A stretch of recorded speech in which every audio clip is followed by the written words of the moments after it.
Duas verdadeiras obras de arte do videoclipe contemporâneo, tá? Se você não assistiu, separa tudo, cancela o que você está fazendo, esquece esse vídeo, esquece, não adianta nada.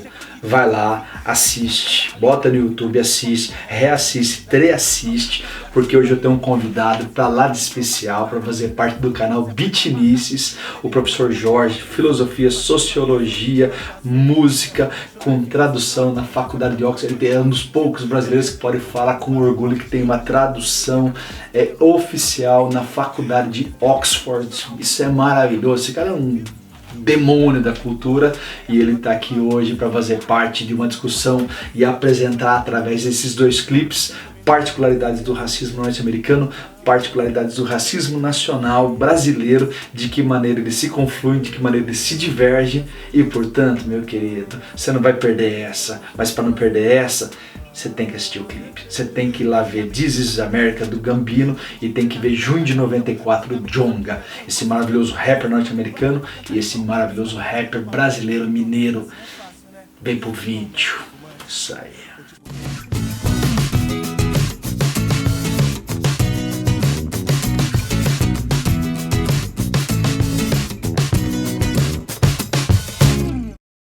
Então, meus queridos, minhas queridas, telespectadoras, a gente está aqui para discutir a possibilidade intertextual de dois clipes maravilhosos, duas verdadeiras obras de artes do videoclipe nacional e internacional, que é o cruzamento das informações do This Is America com o clipe Junho de 94, do rapper norte-americano Donald Glover, tá? Que adota o pseudônimo de Childish Gambino, e o nosso rapper mineiro, como eu não sei para vocês, o Djonga. Então, como você pode observar, essa presença ilustre e maravilhosa aqui do Jorge é justamente para pegar alguém que tem um conhecimento maravilhoso sobre essa proposta, estuda isso a longa data e venha trazer uma luz para a gente aqui, para a gente aprender muito mais sobre essas particularidades de um tema tão universal que é o racismo. Então, Jorge, meu querido, por favor, se você pudesse abrir esse papo usando os dois clipes. Eu queria agradecer a você pelo fato de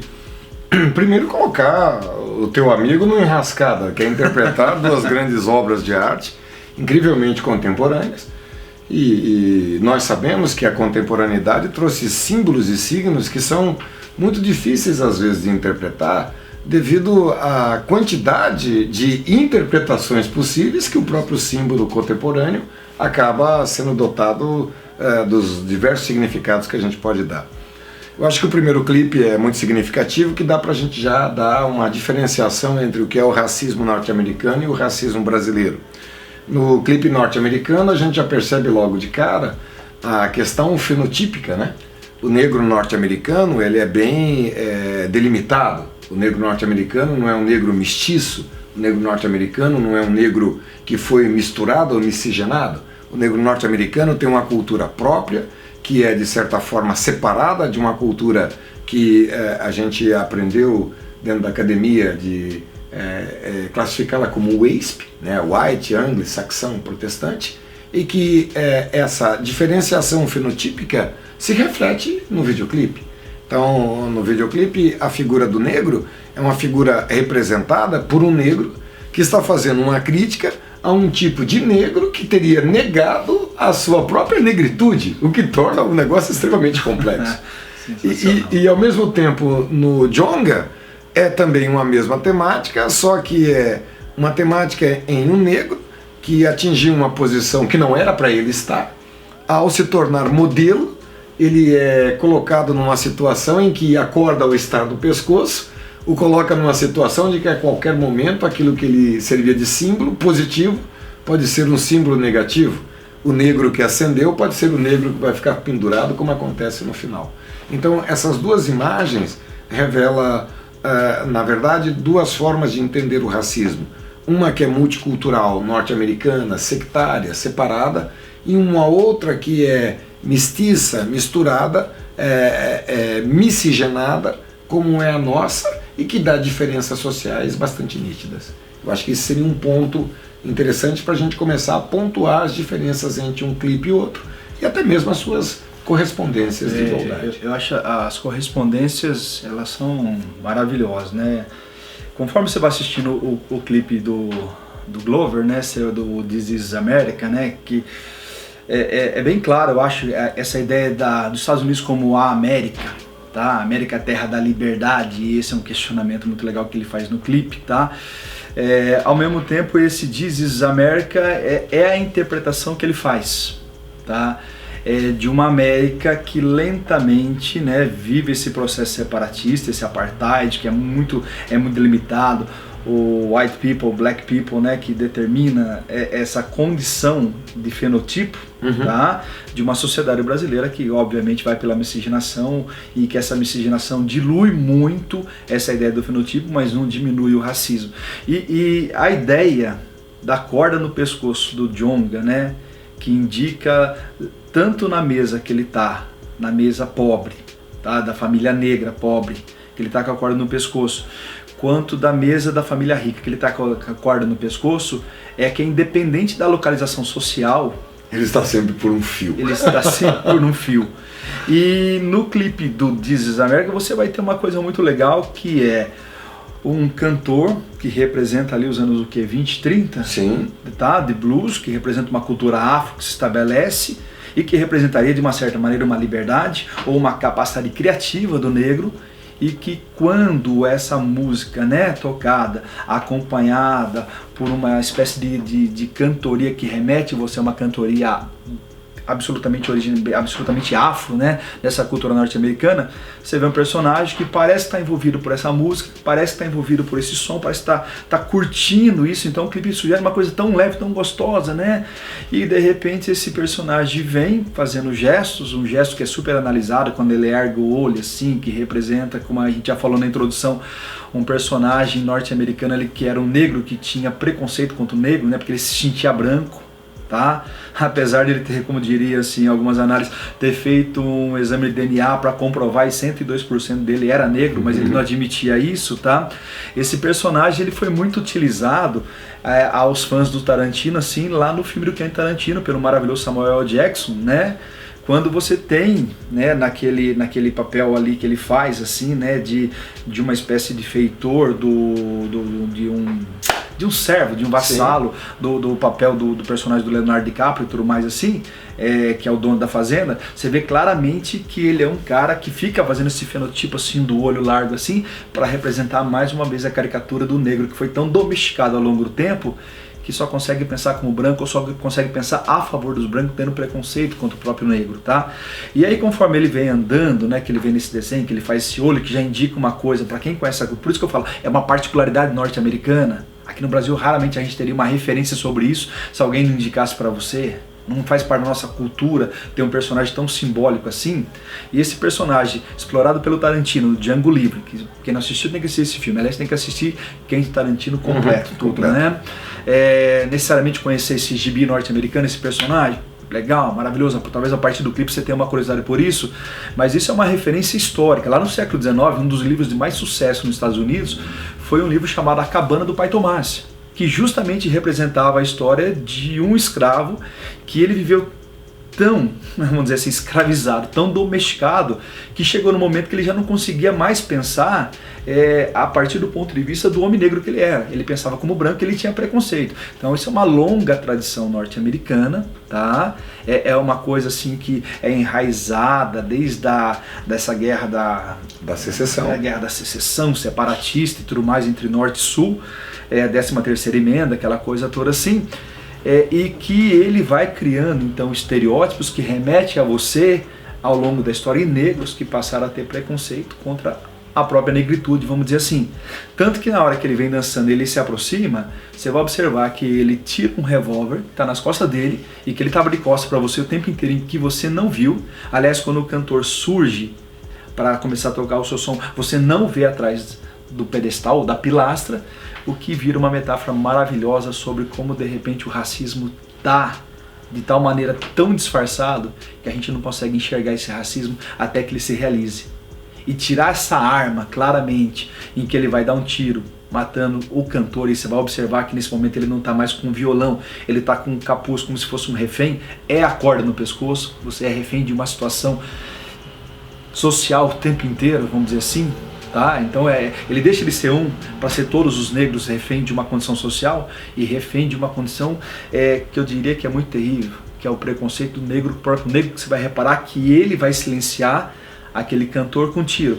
E propositalmente ele faz uma posição teatral que ele remete você a um personagem muito famoso da cultura americana, que é o Jim Crow, que até virou uma lei que gerou o apartheid norte-americano, de falar assim, olha, em banco de ônibus tem para negro, tem para branco, bebedouro tem para negro, tem para branco, né? Porque era um ator norte-americano que ele se pintava de negro para fazer caricaturas e tirar sarro do negro, e daí ele era chamado de Jim Crow. Tá? Jim Corvo, né? Que Corvo era um nome pelo qual o negro era chamado nas lavouras e tudo mais nos Estados Unidos. Então essa brincadeira que ele vai criando, que eu falo, são particularidades que uma cultura norte-americana revela para você uma maneira de denunciar. Mas essa denúncia que ele passa, né? Que ele traz pelo fenotipo, traz essa coisa de como o clipe traduz ao longo dele, a gente vai estar falando disso, a ideia de um ator, cantor, rapper negro, que no fundo ele não está preocupado em ir lá falar com o branco, ele sabe que com o branco não há solução, não tem o que fazer, mas o que dói nele é como que a cultura negra, como que o negro norte-americano pode estar se vendendo, se futilizando a tal ponto em nome à procura do status, do poder, a ponto de esquecer sua origem, ao ponto de esquecer sua luta, as suas dificuldades. Porque de uma certa maneira, é a América, são todos, tá? E o Djonga, ele vai trazer pra gente muito essa brincadeira de que não importa a condição social, porque o negro norte-americano, ele acredita que quando ele chegar no poder, ele não faz mais parte daquele processo de sofrimento. E ele fala assim, ó, não importa se eu tô aqui ou se eu tô aqui. Se eu tô aqui, você tá entendendo? É porque uma indústria cultural muito poderosa me criou, eu acabei caindo no golpe, e agora que eu assumi uma posição de destaque, uma posição de modelo para todo mundo, eu estou aprisionado a um sistema que no fundo continua me enforcando.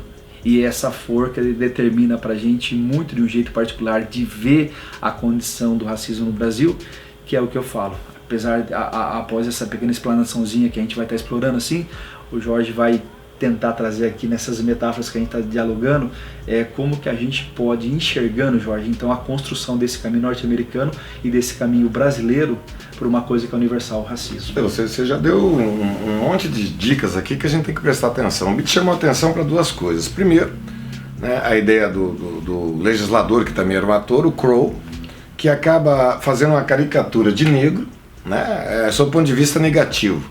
E os dois videoclipes estão criticando postura de negros que são caricatos. Então o próprio negro na história americana, seja ela norte-americana ou no nosso caso brasileira, assumiu dentro de uma indústria cultural um papel caricato. E qual é o papel caricato do negro? O que o Gambino fala na música, é festa, é party.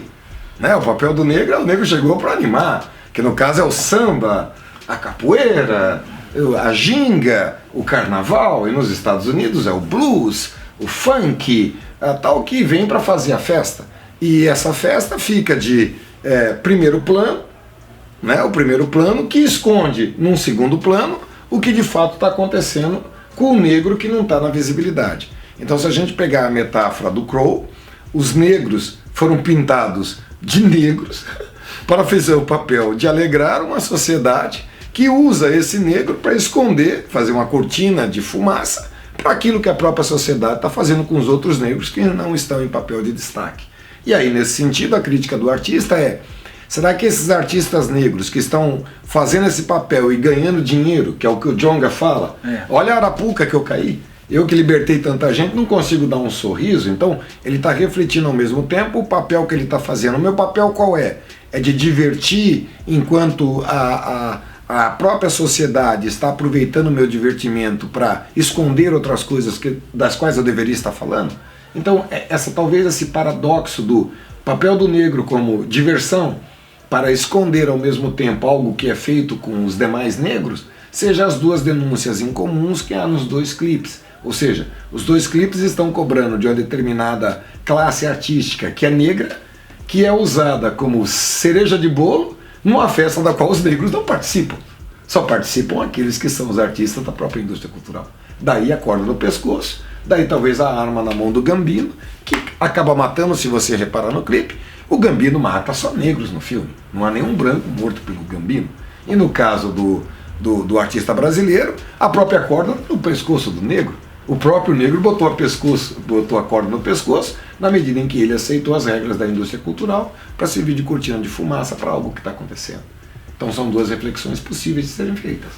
Tá, você sabe que você falou de cereja, né? Eu fiquei preso na palavrinha, né? E eu lembro de uma conversa que a gente teve sobre o sobrenome, né? Do Chuck Berry. Eu gostaria que você contasse isso porque é maravilhoso. A gente tá falando aqui que o Gambino pegou, eu acho que o clipe faz um recorte entre a década de 30 e a década de 60. A década de 80. Perdão, a década de 80. E o Djonga vai pegar o recorte da década de 90 em diante. Exato. Então, para a gente localizar os dois clipes. O Gambino está fazendo uma leitura da sociedade americana a partir da ascensão da década de 30, do jazz e do blues enquanto a party, a festa. Exato. Então, se a gente pegar o Mississippi, o blues, que é representado pelo aquele primeiro negro que aparece tocando o violão. E junto com ele vem o que? Na tradição daquele negro, do blues dos anos 30, vem a tradição da Cabana do Pais Tomás, que é do século XIX. Então, na Cabana do Pais Tomás, que é aquela referência da piscada de olho que o Gambino dá, nos remete ao quê? A questão da Guerra da Secessão, né? A Guerra da Secessão 1861 a 1865, onde o Sul abre uma guerra contra o Norte porque não quer a libertação dos escravos. E isso é representado no clipe do Gambino pela roupa que ele está usando, que é uma roupa de confederado, o uniforme de confederado. A calça que ele usa, né, no clipe, claramente é uma calça de confederado representando esse resgate histórico, com certeza. Então ali há dois elementos. O negro, que pisca o olho representando um negro, entre aspas, de alma branca, o famoso negro de alma branca, que é um negro que não reconhece a sua condição de negro, ele se acha um branco. E ao mesmo tempo, uma roupa de confederado. Então, lembrando o exemplo do Quentin Tarantino, o negro que não se reconhece como tal, e é o negro que faz a própria opressão do negro. Então, os dois clipes estão chamando atenção para isso. Que, na verdade, quem está oprimindo o negro, de certa forma, não é o branco, é o próprio negro fazendo o papel de capitão do mato, ou seja lá o que for. Então, o Gambino está fazendo um recorte, fazendo uma referência da Guerra da Secessão, onde nós vamos levar Abraham Lincoln, a emenda 13 da Constituição Americana, que dá a libertação dos escravos. Um detalhe importante das duas referências Brasil e Estados Unidos. A emenda 13 norte-americana vai acontecer em 1865 e vai libertar os escravos. Entretanto, não vai dar direitos civis aos negros. Os direitos civis aos negros só vão ser conseguidos exatamente 100 anos depois, em 1964, com a marcha de Martin Luther King, toda a questão dos direitos civis dos anos 60. Já no Brasil, não. No Brasil nós vamos ter, também dia 13, né, no caso de maio, de 1888, a libertação dos escravos pela princesa Isabel, no qual, junto com a libertação dos escravos, os direitos civis. Então, no Brasil, o negro não sofreu um apartheid como o negro americano. Enquanto nos Estados Unidos existem leis segregacionistas até a década de 60, no qual vai determinar as leis de Crow, bebedouro para negro, escola para negro, ônibus para negro, diferente de para branco. No Brasil não tivemos isso. E uma das marcas chamadas a atenção pelo Gilberto Freire é justamente que o escravo é libertado em 1888 e Machado de Assis, o negro, é eleito presidente da Academia Brasileira de Direito 10 anos depois, 1898. Exato. Então, se o Brasil de fato tivesse uma tradição racista nesse sentido norte-americano, jamais isso seria possível. Uma outra característica é que o primeiro livro de negro publicado nos Estados Unidos vai remeter à década de 50, 40, 50, enquanto que no Brasil o negro publica livro desde o final da década do século XIX. Então essas duas diferenças são importantes para a gente entender os dois tecidos sociais. Então, na verdade, o racismo norte-americano é multicultural e sectário.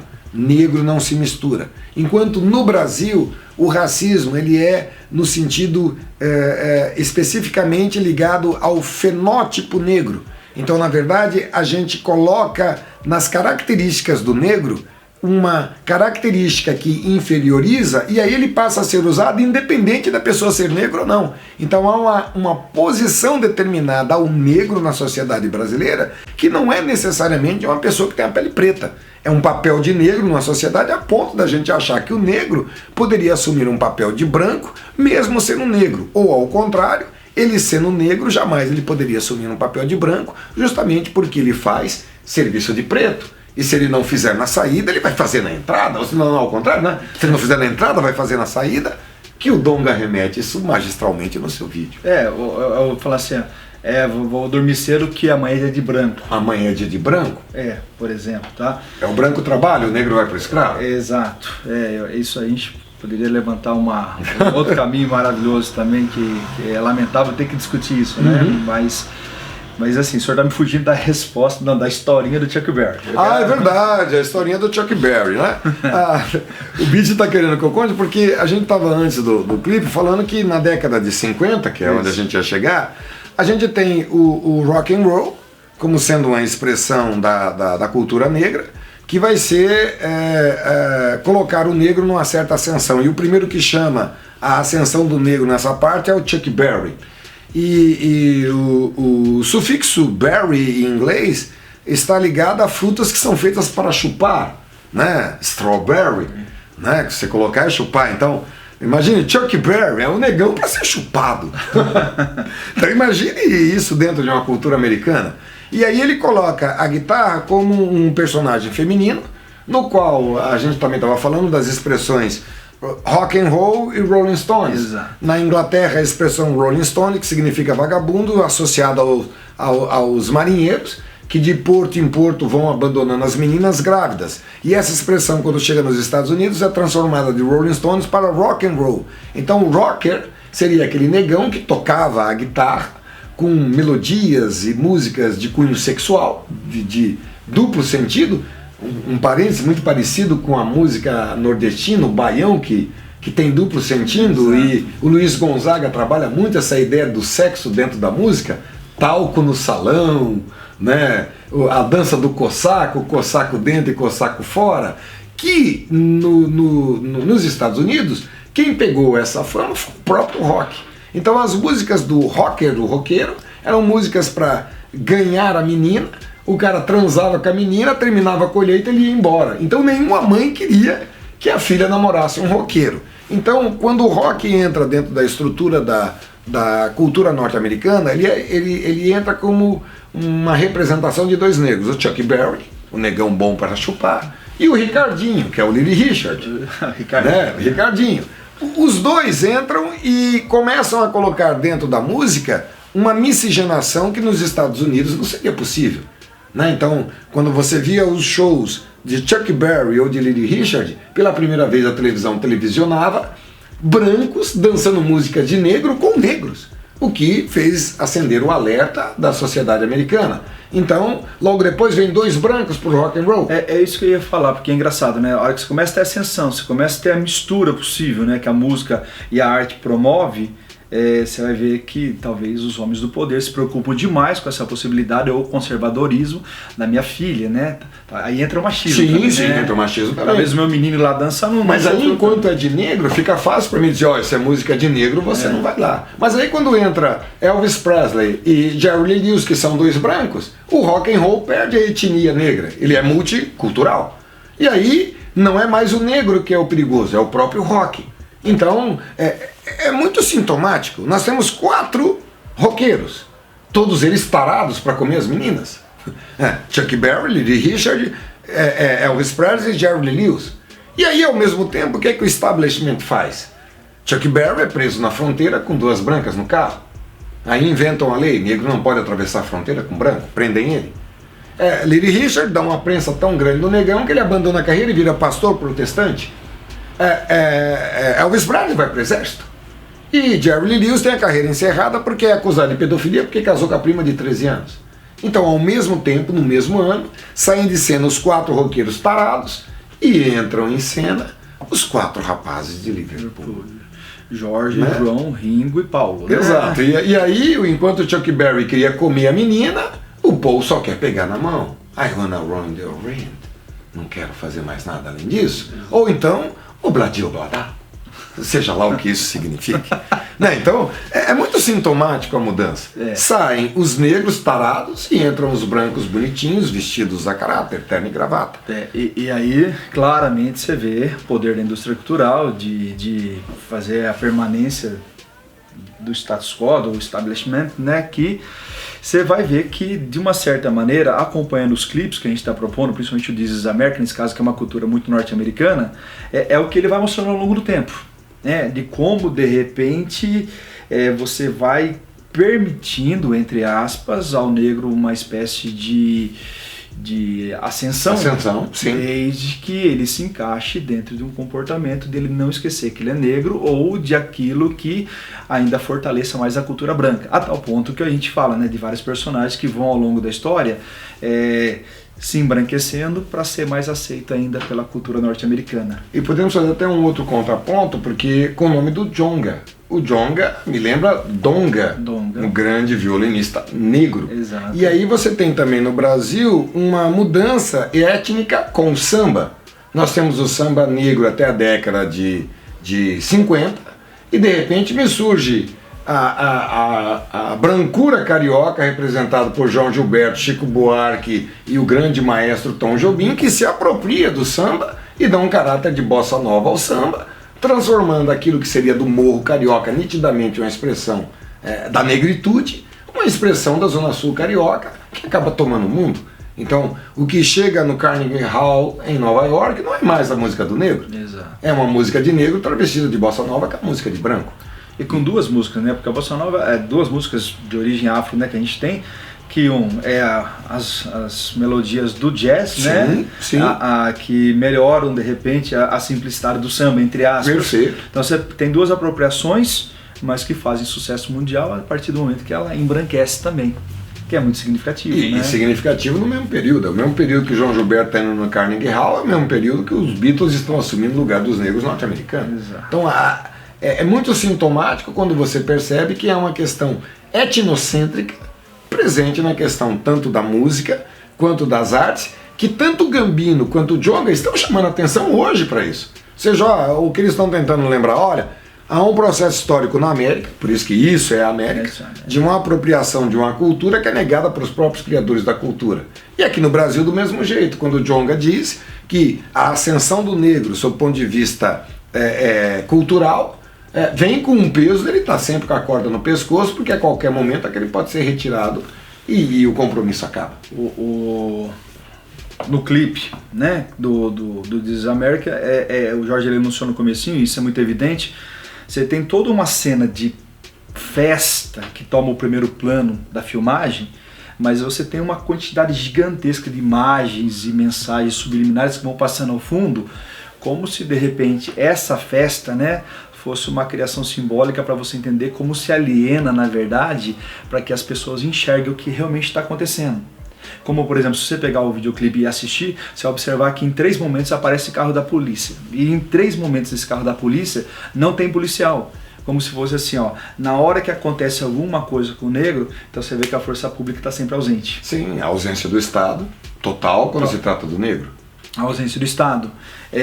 Tem cenas que remetem a situações norte-americanas, por exemplo, esse cantor que aparece no começo é uma referência a um pai que teve o filho morto numa questão racial.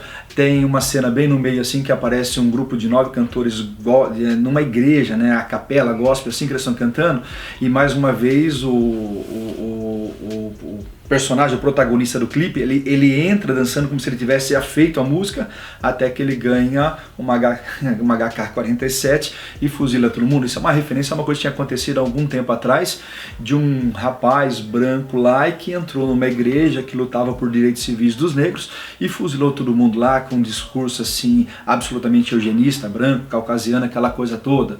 A gente até viu uma interpretação maravilhosa sobre isso, que o cara fala assim, né?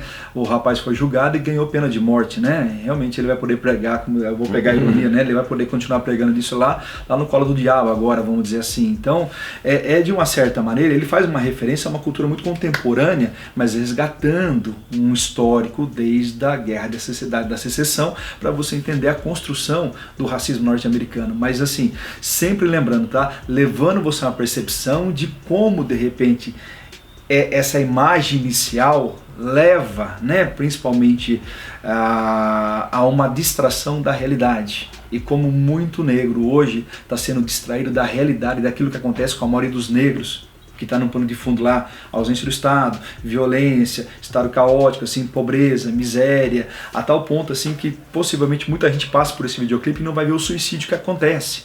Você está tão entretido com a dança dos meninos no começo. Aliás, uma coisa que você reparou que eu acho muito legal, a roupa das crianças remete ao quê? A escola dos anos 60, que vai ver a inclusão. Lembra que nós falamos que existe a emenda 13 da Constituição Americana, que é de 1865, mas os direitos civis só vão ser admitidos nos anos 60. Então aquela roupa dos jovens que aparece é a roupa da escola dos anos 60. Para quem não lembra da questão, acho que uma série que acho que no Brasil ficou muito famosa, Todo Mundo Odeia o Chris, só que Todo Mundo Odeia o Chris já se passa nos anos 80, mas é continuação dessa inclusão do negro numa escola de brancos.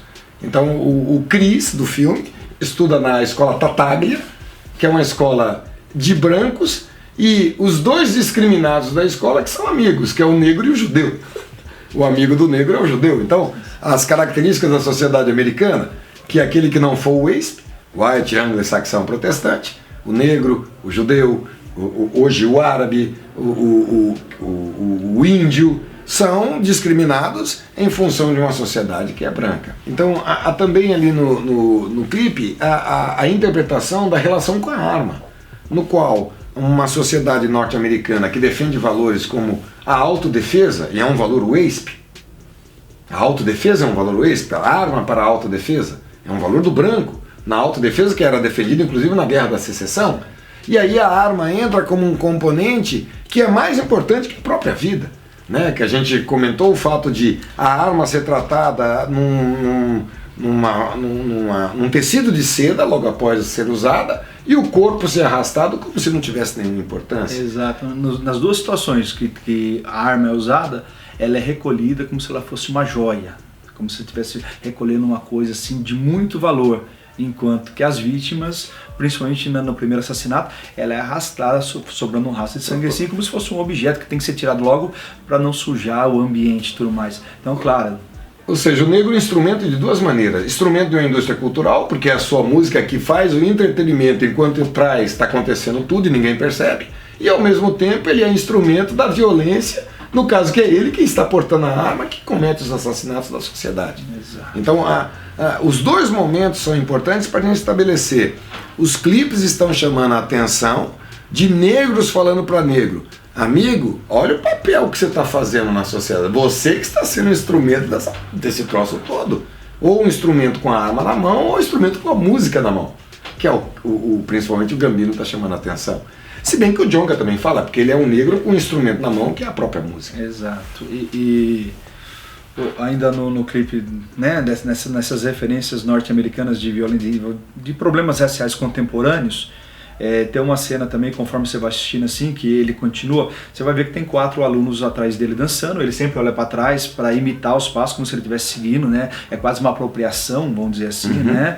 Tanto que assim, você teria dentro de uma análise de dança aqui, de metáfora corpórea assim, muitas dos movimentos estão ligados assim a danças africanas típicas e originais que foram apropriadas, foram extraídas delas assim, maneiras de repente vender muito. Então muitos cantores, né, a Rihanna ficou famosa pelo gesto do que a meninada tá fazendo e tudo mais, trazer esse típico passinho para cá e tudo mais. Então você vê, há sempre uma apropriação, tá, usada por uma mídia para vender bastante, assim, que desfigura de repente a metáfora original daquela amostra. Mas eu falo, tudo vira um entretenimento. A sociedade, como diria o Andy Warhol, né, comprar é mais americano do que pensar. Então é a sociedade do consumo. Tá? Ali a gente poderia pegar isso, né? No Django a gente vai falar, essa comparação eu acho maravilhosa, né? Você pega lá as Marys do Andy Warhol, quando de repente ela vai se desfigurando, ela vem muito colorida, até perder, ficar transparente, né? Quer dizer, na sociedade do consumo, né? Indo até para Bauman, a gente poderia assim, tudo é muito rápido, tudo é muito fugaz, tudo é muito efêmero. O sucesso desse final de semana, no próximo final de semana, pode ser que já seja insignificante. Como de repente eu falo assim, eu poderia ter gravado um clipe bem no lançamento do This is America, né? Mas assim, eu fiquei tão maravilhado. Eu achei que o clipe é tão mais do que um momento. A gente vai falar desse videoclipe assim por décadas, por anos, assim, no sentido de falar assim, o cara atingiu uma metáfora, o cara atingiu assim uma competência tão inteligente para fazer uma análise de uma sociedade contemporânea, que é aquele tipo de assunto que não vai morrer no final de semana. Então, por isso, talvez eu até preferi dar um tempo, né, para falar sobre o videoclipe, para não falar uma moda. Porque assim, a gente pesquisa, a gente lê, a gente se informa. E aí você joga This is American assim no YouTube para você ver a quantidade de gente que aparece analisando, e bem essa coisa. Gente assim com muita competência, sabe? Você vê assim um pessoal que tem esse trabalho de formiguinha, tem uns que até fazem aquela coisa frame a frame, para a imagem, para outra imagem, tá vendo aqui, não sei o que, você viu a cor da unha, representa. Eu acho muito válido, é muito legal. Eu sou um delirante disso, né? Muita gente que sabe das análises do livro e quem conhece as aulas do Jorge sabe que a gente adora essa coisa subliminar por trás. Mas nós temos a diferença para eles. Eles estão fazendo uma análise do símbolo pelo símbolo. A gente está tentando fazer uma interlocução com esses símbolos. Exato. Então, por exemplo, a gente poderia fazer uma interlocução com a própria questão do entretenimento e a própria indústria cultural sobre dois aspectos. Uma indústria cultural usada como alienação, que seria a visão do Adorno, e uma indústria cultural usada como emancipação, a visão do Walter Benjamin. Então, a gente vê isso no trabalho do Andy Warhol, uma apropriação da indústria cultural usada como emancipação da própria obra de arte e do próprio artista. O artista utilizando-se dos elementos da indústria cultural para criticar a indústria cultural, que é o que eu acho que o Gambino e o Djonga estão fazendo. Exato. E o Adorno que tem a visão que eles estão criticando na música, que são os artistas que se lucupletam dessa indústria cultural e por elas são usadas até se desgastarem, a ponto de serem descartados quando não cumprirem mais a sua função social, que é de entreter, fazendo a cortina de fumaça para que o que está por trás não se torne evidente. Então, o papel do negro ou do artista que é usado pela indústria cultural é descartável. E enquanto que o verdadeiro artista pode utilizar da indústria cultural como forma de emancipação, usando inclusive os próprios elementos dela, que é o que faz tanto o Gambino quanto faz o Djonga. Os dois estão usando o sistema para alertar todo mundo contra o sistema, sabe assim? Qual seria a melhor maneira de lutar contra essa forma de domínio? Usar a forma de domínio contra ela mesma, e nisso os dois são muito competentes. Então, nessas questões contemporâneas, eu estava lembrando uma cena assim, né, que muita gente vai ver no clipe. Há uma referência, algumas das interpretações passam por isso, que tem uma hora que a criançada está dançando, que o estado lá atrás vai ficando mais caótico, e tem uma hora que focaliza, uma parte de cima que tem crianças com celular. E a parte de cima que eles estão está pegando fogo, só que elas estão tão distraídas com o celular que elas nem estão preocupadas com o perigo que elas correm. Né? E o celular é remetido, né? É isso que eu falo, nem todo mundo concorda, mas é isso que é legal na arte, a subjetividade e a multiplicidade, né? Há um assassinato que tinha acontecido também recentemente ao clipe, de um rapaz, né? De um homem que foi morto no próprio quintal da casa dele, que a polícia achou que ele estava armado quando ele estava com o celular na mão, levando mais de 20 tiros, né? Então, a ideia do celular, né? Inclusive na música ele fala, olha, isso que você tem na sua mão é uma arma, no sentido de cuidado, porque se você sacar isso, alguém pode confundir e olha o preço que você pode pagar. E ao mesmo tempo isso é uma arma, isso é uma fonte de registrar uma cena, é uma fonte de você poder ter conhecimento, mas a criançada está preocupada em filmar o pessoal dançando, ou seja, está mais preocupada com o espetáculo do que com a possibilidade de usar o celular como uma arma de emancipação. É uma própria metáfora da indústria cultural. A indústria cultural pode ser ao mesmo tempo alienação ou emancipação, depende do agente que está usando ela.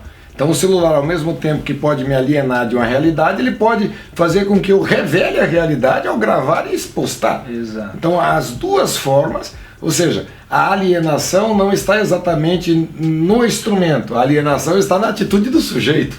A atitude do sujeito vai determinar se ele é alienado ou emancipado. E isso é importante.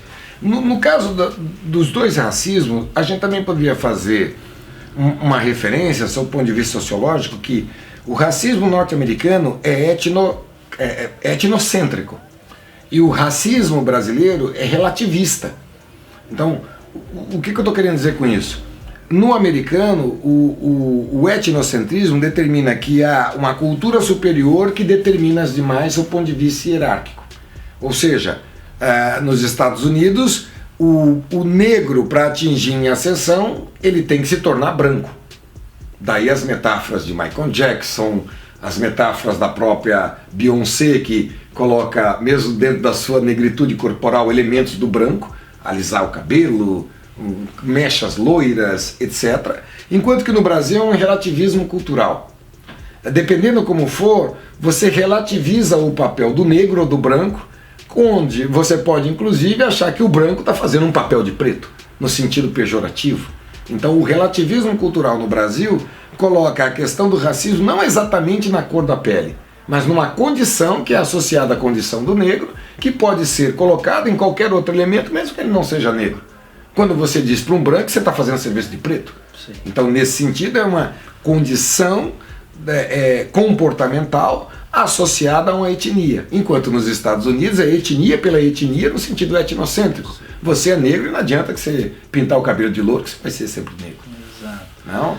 Tanto que e no andamento no clipe, né, que ele vai criando esses estereótipos assim de muito sucesso, de muita conquista, sabe, vai estar corrente lá, vai ter a posição, ele sobe no carro como uma maneira de ascensão social no final quase no final do clipe e tudo mais assim, e apesar de onde ele pode chegar, é muito engraçado que o clipe termina dando um blackout, aí a hora que reacende a luz, vem ele correndo de um fundo muito escuro, com uma cara absolutamente desesperada, assim, de alguém que está fugindo para sobreviver, é uma questão de sobrevivência, e aí vem uma multidão de pessoas brancas correndo atrás dele, que dá-se a sensação que essas pessoas querem pegá-lo para matá-lo, alguma coisa assim, esse é o desespero dele.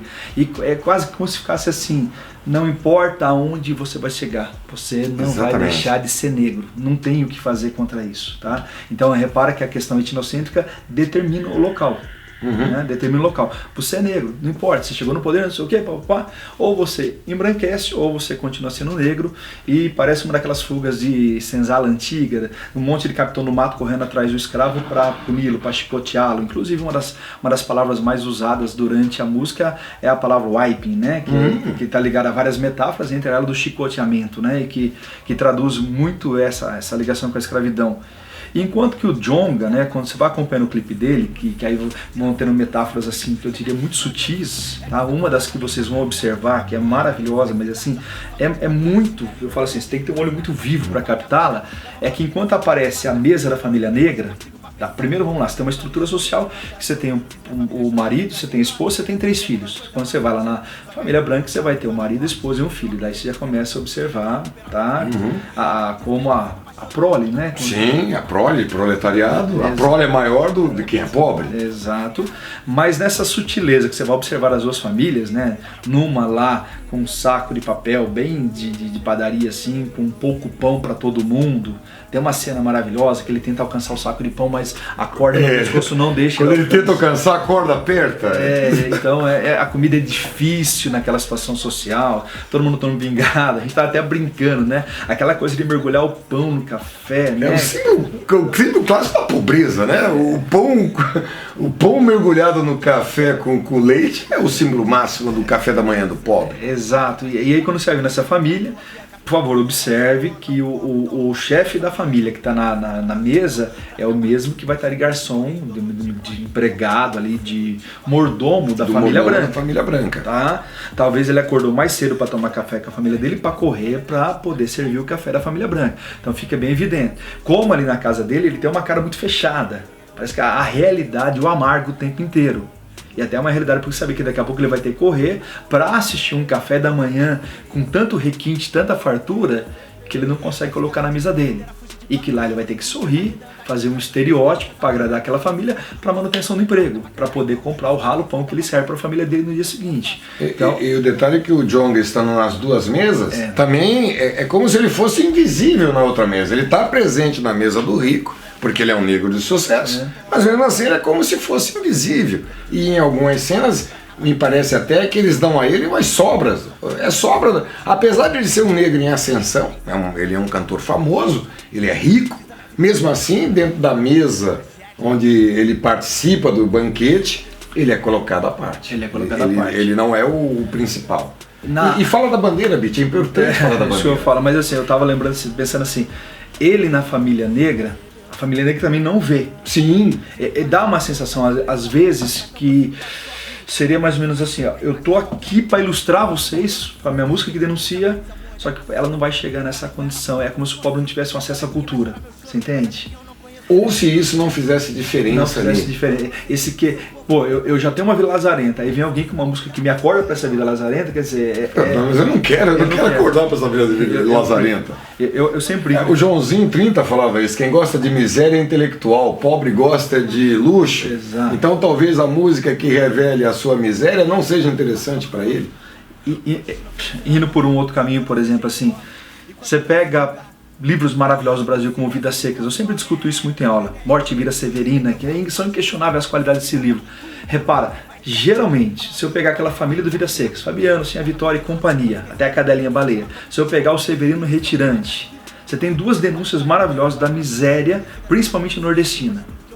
Uma alagoana, uma pernambucana. Nordestina no geral, brasileira como um todo.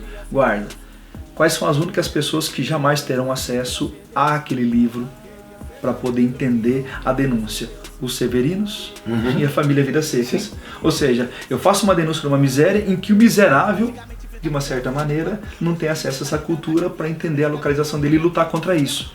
Então talvez a indiferença dele na mesa signifique o quê? Uma família que ou não quer aquele acesso ou não tem condição de ter acesso àquela música, apesar de ser um motivo da denúncia. E a família rica não vai prestar atenção nele, de uma certa maneira, porque não quer assumir a responsabilidade de ser participante da desigualdade. Daí a metáfora que eu estava falando para você, que o Jorge até me relembrou que eu queria falar, da bandeira. Você vai observar que enquanto focaliza a mesa da família negra, assim, você vai ter uma bandeira sendo costurada numa máquina de costura. Então é um país em construção. Pelo pobre. Pelo pobre. É quem constrói o país. Quem constrói o país é o pobre, com o seu trabalho, com o seu imposto certinho, com todas as dificuldades, mas que está lá cumprindo a sua missão de participar, de acreditar que faz diferença e tudo mais. Tanto que você tem uma família que, apesar de toda a pobreza que você vê ali até pelo café da manhã assim, você vai ver daqui a pouco o pai indo trabalhar, a mãe com a máquina de costura e os filhos, tipo assim, como se pudesse assim, ver o exemplo do pai e da mãe possivelmente fazendo o mesmo caminho, indo para a escola, alguma coisa assim, mas que entenda, essa bandeira sendo costurada de um país em construção pelo pobre, você vai reparar sutilmente, eu falo, é muito delicado. Ela é a capa da cadeira que o pai da família branca está sentado. Então, o encosto dele. Ou seja, quanto daquele esforço daquela família não é o conforto dessa outra família. Então é um Brasil que privilegia uma pequena classe e que esfola muito uma outra. Então você vê o que é o Brasil para um, o que é o Brasil para o outro. É aí que eu falo que as mensagens nesse clipe traduzem uma maneira brasileira de ver a situação. Não que isso não seja universal, tá? Mas é muito legal como os dois artistas foram procurando caminhos próprios assim para dizer sobre um tema em comum, mas com as suas particularidades. Que é uma coisa ausente no clipe do Gambino. Que a coisa mais presente no patriotismo americano é a bandeira americana. Exato. Está na Madonna, tem em todo canto. No clipe dele não há nenhuma bandeira, não aparece nada. Nenhuma cor americana. Uma outra coisa também que me chamou a atenção no clipe do Gambino, eu estava intrigado para saber por que se passa ali. Se passa no subterrâneo, na garagem. São garagens subterrâneas. Então é uma história que passa do subterrâneo da nação. Não é uma história para ir pro asfalto, pra rua. Não é no pátio do shopping. Não é no subterrâneo. Tá. Tanto que ele todo ele se passa no estacionamento e ele é perseguido dentro do estacionamento. Não há imagens do lado de fora. Aquilo é nítido olha, a gente está tratando de são subs. subúrbio, né? Subvida, subraças, subhumanos. Ou seja, enquanto vocês talvez estejam aqui em cima do shopping consumindo... E o máximo que ele chega é o teto de um carro no subterrâneo. Exato.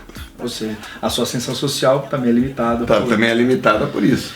E no Djonga, conforme ele vai cantando isso e revelando essa família branca, essa família negra, faz você perceber então por que o nome da música é Junho de 94, tá? Que é uma referência direta ao apartheid, a libertação do Mandela em 94 na África do Sul. Exatamente. Então a libertação do Mandela é uma referência cultural para a luta negra no mundo, assim, como um homem que, apesar de tudo que sofreu, que teria tudo para entrar numa depressão, numa loucura, em qualquer forma de desistência, mas a crença pelo qual ele acreditava valia tanta pena que, mesmo passando todo o tempo que ele passou preso, quando ele é libertado, ele ainda segue um caminho de muita luta, a ponto de se tornar presidente da África do Sul, de fazer o que fez e de simbolizar o que simboliza no mundo do ponto de vista de alguém que não esqueceu seu lugar, não esqueceu aqueles que pertencem ao lugar e que ensina a todo mundo assim a lutar pela dignidade de ter respeito na própria cultura, não de ser melhor, não de ser maior, nunca de criar uma desigualdade, ao contrário, de dizer assim, mas daquele que tem orgulho de quem é e de que faz questão que todo mundo aprenda a importância de estudar por uma liberdade e respeito à condição dele, a raça dele, a cultura, a etnia dele e tudo mais. E o Djonga, ele aproveita o nome então para criar o apartheid, né, no mundo contemporâneo, de como de repente a riqueza é um privilégio mais dos brancos, a pobreza é o... Como que a gente pode falar? É a característica natural dos que não são. Dos que não são. E aí tem uma outra referência legal, nos clipes do Rapa, que remete aos anos 90, os negros são retratados nos clipes com a camisa 23 de basquete, que é a camisa do Michael Jordan. Então, da mesma forma que a referência de 94 do Mandela, nos clipes do Rapa passa a ser o Michael Jordan, no famoso clipe O Que Sobrou do Céu, o personagem aparece com a camisa do Michael Jordan, que é o negro em ascensão, o negro que voou, o negro que voava, o negro que mostrou que é possível sair daquela situação de miséria. Então, a referência ao Mandela deixa de ser uma ascensão pelo esporte, como é o Jordan, e passa a ser uma ascensão política. A possibilidade do negro chegar ao poder, a possibilidade do negro agora poder decidir. Então o Djonga está trazendo isso. E quando ele traz o apartheid, no sentido do Nelson Mandela, o negro agora pode ter a sua ação política, ele coloca de novo a corda no pescoço e diz, porra, mas eu tô por um fio. Se eu abrir a boca aqui, tá entendendo? Não posso nem falar muito. É uma participação controlada. Tanto que tem uma sutileza dentro desse café da manhã que ele tá tendo, né? Que a gente fala, é um café da manhã de margarina, né? Então, uau, né? Tem uma cena em que ele chama a atenção do mordomo com um toquezinho na taça, como do tipo, ó, me serve. O mordomo vem servindo todo mundo, tá, não sei o quê. Muito lentamente, contra a vontade, vai servi-lo. Sabe assim, né? Coloca o suco de laranja para ele e coloca um pedaço de melão para ele, uma fatia de melão que parece que já tinha sido comida. Quer dizer, para você é a sobra e apesar de você ter uma condição elevada, você vai ser o último a ser servido. E não para os outros sorrindo para você. Né? E aí, conforme ele está cantando, né, a música incomoda. E quando ela incomoda ao ponto de, ó, já deu, né? Faz favor. É o que o chefe da família branca fala pro outro negro que está servindo a mesa e ó, já deu, tira esse negro daí. Ele vai lá e puxa a cadeira. E essa sutileza da metáfora, né? Que o toquezinho que ele dá na taça para impor uma forma de poder, ó, eu tenho dinheiro também, então eu quero ser servido. A música dele incomodando, o homem que está lá na cadeira, o pai da família branca, sentado aqui com a bandeira brasileira, com o imposto, o esforço do outro, como ele dá um toquezinho na taça e ele faz um gesto assim pro mordomo. E aí nisso o Djonga ele vai subindo na cadeira e aí o cara empurra a cadeira assim, levando ele no enforcamento, a morte dele, vamos dizer assim, tá? Então ó, End War, já deu seu tempo. Já deu seu tempo. Já deu seu tempo, já incomodou, já fez a sua gracinha, falou sua letra, ó, já vendeu. Já vendeu, tá bom, ficou rico, agora vaza, que é um lugar de outro. E aí nos dois clipes isso eu acho que é o ponto comum. Quem mata um negro ou quem derruba o negro é um outro negro. É um outro negro. Então, os dois clipes estão dizendo, olha, os negros são usados como instrumento de chicote, né? Instrumento de castigo, do outro negro. E é claro, condicionado para uma mentalidade de uma elite branca. Um velado, porque é o negro que assume o comportamento do branco. Sim. Tá? No outro declarado, o branco que dá ordem para o negro silenciar o outro. Então isso também é muito forte nesses dois videoclipes, que traduz essa ideia, né, de negros que de repente pensam como branco, por um condicionamento educacional ao longo da história, né? Eu até fiz uma comparação meio esdrúxula numa conversa com o Jorge, né? Tem um poema do Oswald Andrade, chamado O Erro de Português, que ele fala sobre a colonização, que ele fala: quando o português chegou, debaixo de uma bruta chuva vestiu o índio. Que pena, fosse uma manhã de sol, o índio tinha despido o português.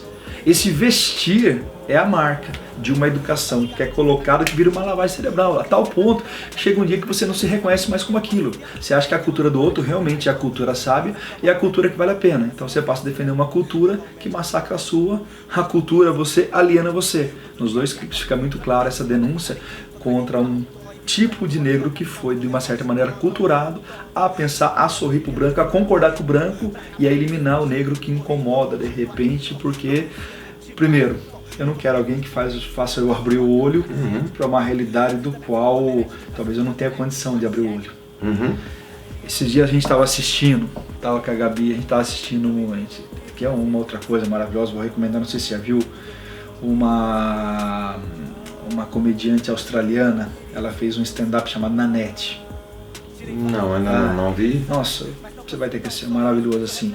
E que ela fala, né, sobre uma questão assim de o local da mulher, tá? Então ela fala uma sociedade patriarcal, ela era da Tasmânia, que ela fala lá de toda a condição patriarcal e machista, mas ela era uma mulher que se descobre num certo momento lésbica. E até 1997, se não me engano, havia uma lei que a homossexualidade era crime na Tasmânia. Então ela viveu reprimido por uma sociedade o tempo inteiro. E ela fala que ela começou a fazer humor, um humor autodepreciativo, levando de repente a uma reflexão de tirar sarro da condição dela. Então ela se assumia diante dos outros assim, mas rindo da condição dela. Tá? E o stand-up dela ficou maravilhoso porque é uma espécie de libertação. Eu acho que assim, o que o This Is America é de videoclipe para discutir o racismo, ela faz, eu diria, o stand-up dos stand-ups, vamos dizer assim, tá? Para discutir como de repente rir do outro deve ser reconsiderado se isso realmente é humor, entendendo? E o pior, como ela, como mulher lésbica, teve que rir por muito tempo para fazer sucesso da própria condição dela. E ela fala que ela se pega no mundo adulto, já vitoriosa, não sei o que, revistando a família dela, e ela percebeu que não bate papo com a avó perguntou: você não tem namorado, não sei o que, seu namorado? E ela falou que fui embora e eu não assumi para minha avó. E ela falou: por que eu não assumi para minha avó quem eu sou? Olha só, para minha avó. Esqueci de contar, opa, avó, desculpa, foi mal. Ela fala assim, ela faz muito brincadeira com isso, mas no final ela fala sério assim: porque eu tive vergonha. Exatamente. Eu tive vergonha. O frame dela é o mesmo que do qual ela estava criticando, da condição que ela estava assumindo. Exato, eu tive vergonha. Eu pergunto: por que eu tive vergonha de assumir aquilo que eu sou? Aí ela fala assim: como de repente às vezes uma cultura é embutida na gente de tal maneira que a gente começa a assumir aquele preconceito como verdade e a gente acha assim, tipo, merecedor daquela punição. Entendendo? A gente não consegue pensar de outra maneira. E aí, então, o que eu falo, é um setup para assistir, para se fazer uma gravação. E aí a gente pode fazer a ideia, que foi a polêmica que teve nesses últimos anos, que era: não se nasce homem, não se nasce mulher, a mulher é construída, é uma construção social. O negro é uma construção social, porque o papel do negro foi delimitado não por ele, mas por uma condição social que dizia: não, o papel de negro é esse. Então, se você é negro e não está nesse papel, tem algo errado, ou com a sociedade ou com você. Como a sociedade está sempre certa, errado é você. Então essa é uma condição colocada. Uma outra coisa que me chamou a atenção também é que a letra do Gambino não é violenta. A letra fala de festa, fala de coisa, enquanto a ação é violenta. Ao contrário do Djonga. A ação não é violenta, mas a letra é extremamente violenta. Não é? São dois contrastes ali bem nítidos. A do Gambino, eu acho que assim, a não violência da letra revela a violência velada da letra. Da letra, exatamente. Que ela propõe.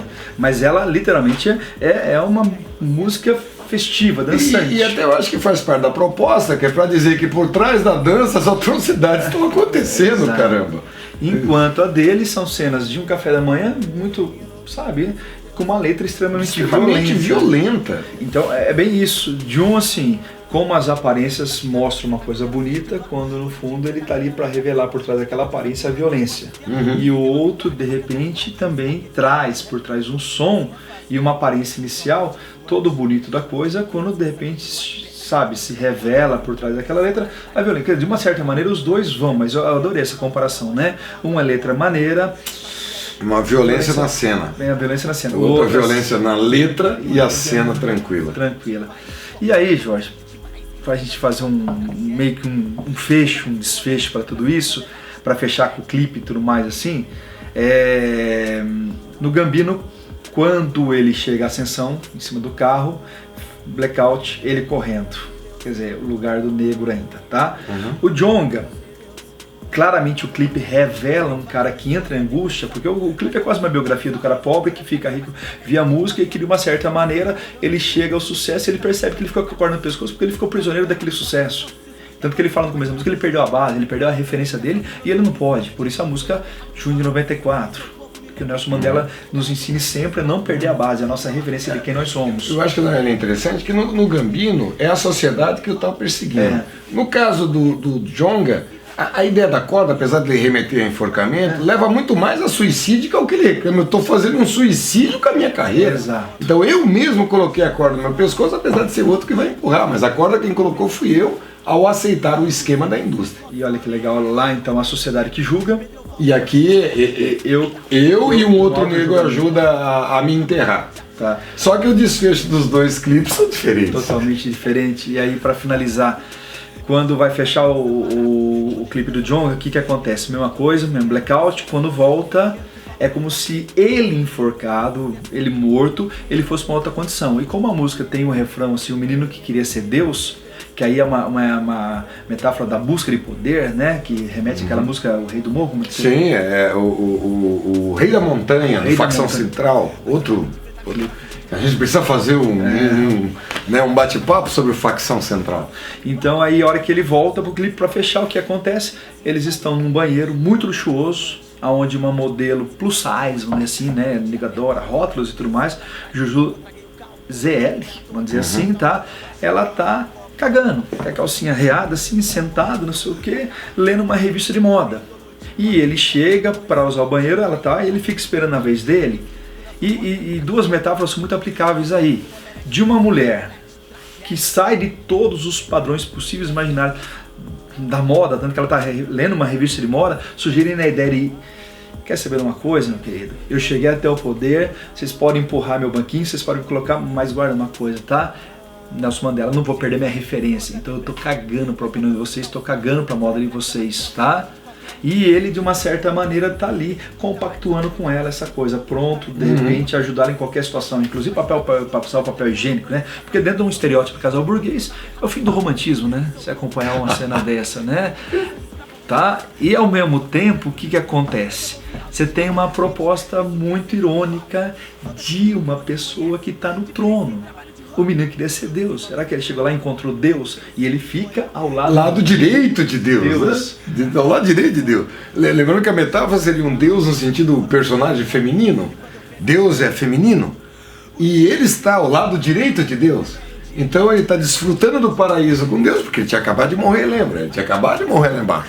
Então ele ascendeu ao céu. E é um céu burguês. É um céu burguês. É um banheiro burguês. E aí a outra metáfora possível ele está brincando com o grande ditado popular brasileiro que fala da condição do negro. Porque ele, no início do clipe, ele não cagou, mas ele está cagando na saída. E eu vou fazer uma metáfora positiva, né? Tô cagando para a sociedade, cara. Exatamente. Né? Não é o preto caga na saída, mas aqui no caso é cagando na sociedade no sentido de eu quero que se dane a opinião de vocês sobre aquilo que eu estou fazendo. E isso talvez seja a lição do Mandela.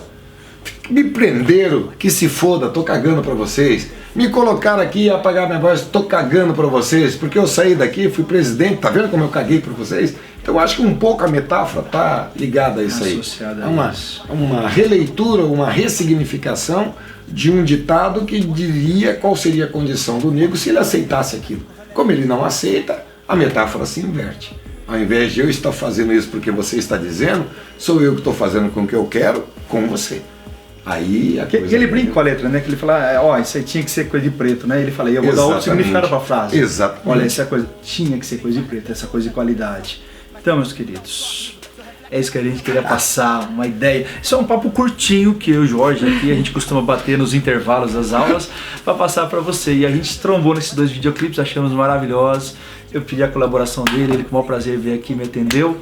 Espero que você goste, dá uma curtida no canal, segue o canal Beatnices e aplaude esse homem aqui que é maravilhoso. E a gente vai ter mais, hein? Aquele abraço.